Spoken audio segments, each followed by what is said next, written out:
Hello, everybody. Dave Neal here, stand-up comic and host of Bachelor Nation News. We're going to jump right into this clip. Kaitlyn Bristowe discussing her breakup for the first time with a friend. She discussed it last week on her podcast episode, but this time she's actually discussing it with a mutual friend. So there's a lot of emotions involved, and she quickly breaks down and sheds some tears as she has that discussion. Let's have a listen. The day that we were putting out the news of the breakup, like an idiot. And I'm like, so I'm going to have tear streaks all down my face. I know. I guess we should just straight up address start talking the about elefante in the room. The saddest elefante in the room. It really is. Don't cry. Don't. I can't do this anymore. It's got to be harder for women to cry if you have makeup on, because then it's just so dramatic. But clearly, they're 13 seconds into the conversation here. They obviously know they've got to discuss this sad story, which, of course, they announced the breakup just last week. And what she says and what she's about to say is very interesting. Lo's taking this. Lo's taking this harder than anyone. Okay. Okay. No, I'm not going to cry. Oh, no. Cheers. Cheers. I get it. It's sad. It's sad. Yeah, it's really sad. But you know what? I'm going to be here for both of you, and I love you both so much. Like, I could even see us all going for dinner when you're in Nashville together. Like, the pod is not going to die. It's not? No, it's not. It's just going to hit a little different. It might take a minute, but like, When she says the pod is not going to die, I thought she meant the podcast, but I think she means the pod, like a group of whales, like their community. I've never respected someone more through a breakup than I do with Jason. Wow. Yeah. I know people have been sliding in your DMs and trying to create unnecessary sides. And let's just, who's doing that? Like trolls or like supporters? I assume they're supporters and trolls mixed in. They're just random people I don't know that will message me. And by the way, you learn a lot about people through a breakup. Dale and Claire, Katie and John. Most breakups end with a bitterness. Someone scorned somebody. Someone felt slighted. I invested more time than you. And so far, Kaitlyn and Jason, their breakup looks right down the middle. They both chose their careers and their relationship faded away. Don't take it from me. That's what she's about to say. And say, who are you going to be more loyal to? Whose side are you on? See, that's the thing, too. It's like, I think people assume if people break up, something bad happened. And I think that's the hardest part of this whole breakup is nothing bad happened. It's just been over time. We have both not made each other a priority, and this is what happens. And we both are so sad, and we both don't know what the future holds. So it looks like it's a mutual fault thing. At least she's admitting we both made our careers a priority. In hindsight, they'll have to look back and say, was it worth it? Could they have taken their foot off the pedal? I don't understand. They both have assistants. Like how much time and energy has to go into your career? I say that as a married man who has made a lot of moves in my career, stay very busy, but also try to water the garden at home. I don't understand that. If you really wanted to, I think you can make it work. But this is a necessary move for us right now. But I've never loved and respected somebody more through a breakup. Wow. Should we tell them the truth?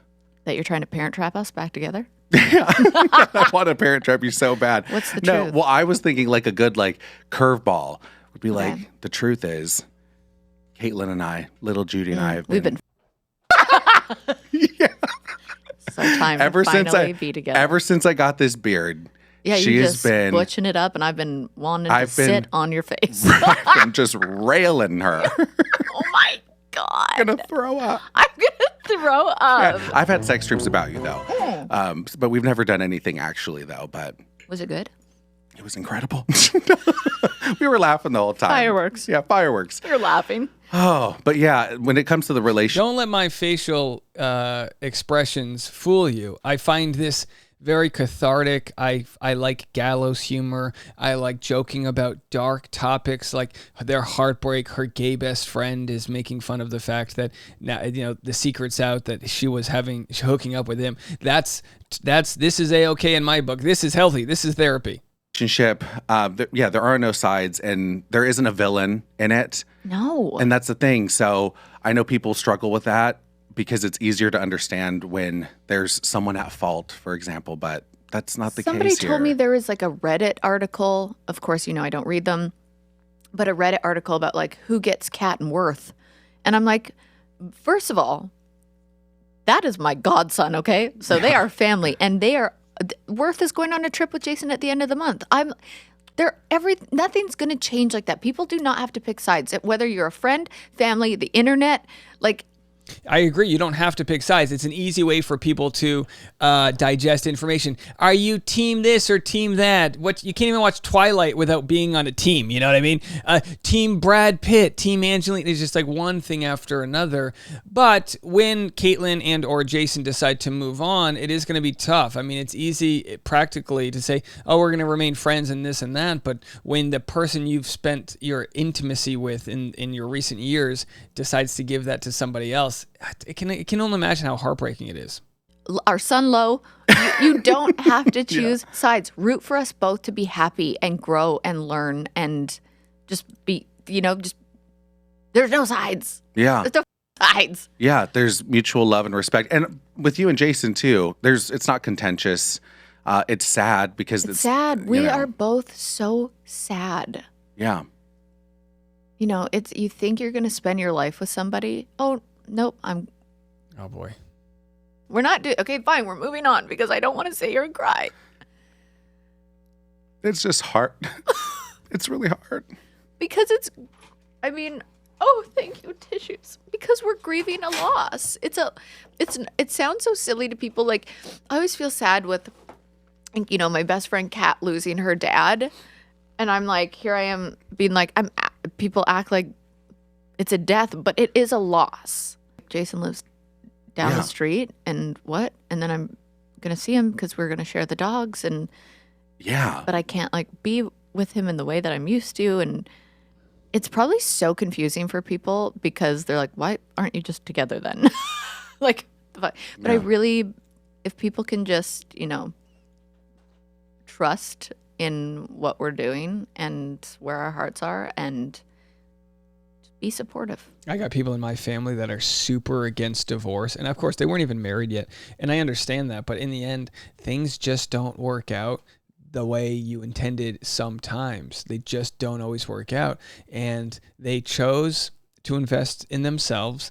And it really is a challenge to invest in yourself while also rooting your partner on and trying to grow at the same speed. And it seems like they both grew at great speeds, but just not quite in the same direction, which again, I have a hard time understanding. I mean, if we could go back in hindsight, we could probably hire somebody to organize their content schedule so that when he's working, she's working, and they have more time together. Like these things managerially, you think, oh my gosh, you could have made this all work, but also that's just life, that it doesn't really play out in the most ideal ways. Yeah.